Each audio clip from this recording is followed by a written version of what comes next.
So friends, is it a good idea to work out with them? How do you know if someone will be a good fit? Well, I would say that going to the gym with friends is like going to a party with friends. Some are great influences on you, encouraging you to be more social and introducing you to new people. And some friends, however, may become enablers of behavior you might otherwise not participate in. You'll have a great time and be home after dawn with one friend, but might end up doing shots until you black out with another. Similarly, you might start working out with a friend who shares your goals and you both get great benefit from it. You and your friend can help keep each other accountable and make sure that you're both eating healthfully and neither one of you misses a workout that week. You can also push each other during the workouts and check each other's form. Alternatively, you might find your friends that you start working out with becomes an enabler of poor behavior. You find yourself skipping workouts and eating unhealthily or taking it easy during the exercises. Even though deep down you feel that you're doing yourself a disservice, poor behavior becomes easier if you know you're not the only one making bad choices, effectively sharing the blame. Therefore, I suggest you choose your workout partners wisely. A person might not be the best fit simply because you are best friends. In fact, sometimes the best workout partners are not friends much outside the gym at all. Many people end up as workout partners just by meeting in the gym and forming a friendship over time. They begin working out together because they have a mutual respect for each other's goals and want to help achieve those goals through accountability and motivation. This often takes way more time than it should, only because both people are too shy to break the ice and make the suggestion. If you can't find a friend within your current circle who can offer this for you, I would suggest taking a few classes at your gym and look to see if you can find a person there who would be a good fit for you. Do they have a similar ability and fitness level? Are they a similar age? Could you see yourself getting along with this person? Ask questions like these and then simply introduce yourself. Now, I know it can be scary and not unlike asking someone out on a date. We are all afraid of being rejected, but just remember that most people would love the opportunity to have someone else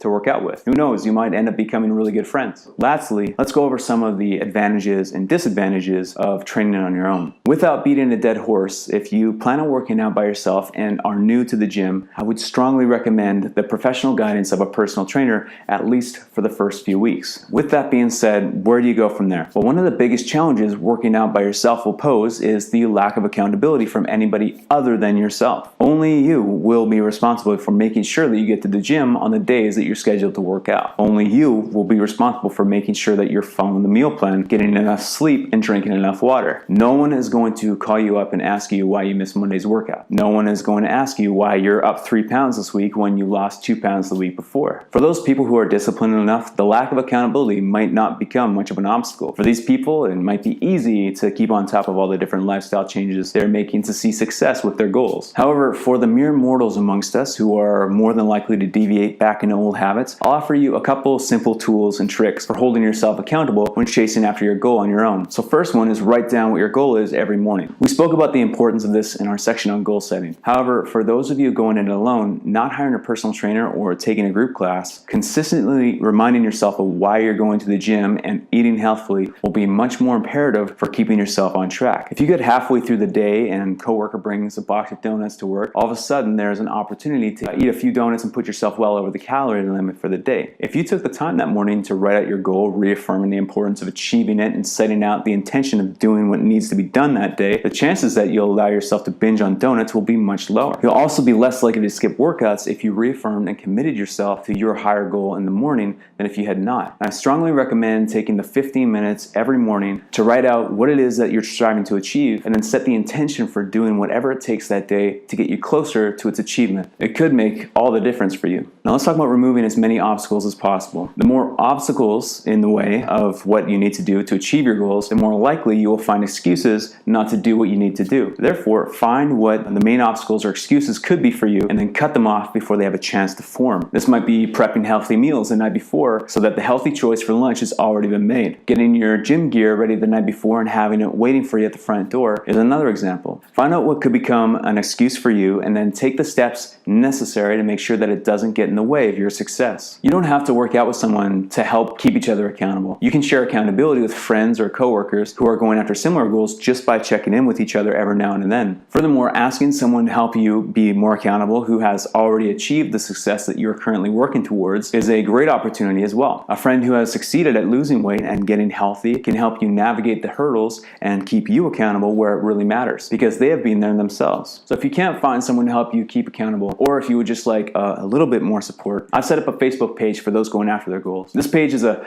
great community of people to support themselves and others and offer encouragement and guidance when it's needed the most. You can find the link to this Facebook page just at the bottom of this video description. So to recap, we now know that there isn't one exercise routine that's the best for everybody, but instead it's only important to find an exercise routine that's enjoyable for you, as this will keep you interested and you'll see the long-term results that way. Then, to select an exercise routine, whether in a group setting or otherwise, you only need to make sure that it allows you to move in all planes of motion and under load. The routine should also have a clear plan for safely progressing difficulty through load and intensity and range of motion. And lastly, we learned that there are pros and cons to training with a personal trainer or in a group setting or with friends or on your own. And the choice will be determined by what resources you have available to you at that moment. However, no matter what you choose, we now know that it's important to get clear on how you will stay on track and work at your goals every day, regardless of the setting and the resources. The most important thing for you to do right now is to get active. If you choose to take a class or hire a personal trainer and decide it's not for you a month or two down the road, then hey, at least you got started out on the path towards your goal. You'll be closer to your goal than had you done nothing. Now simply find a different exercise routine, recalibrate,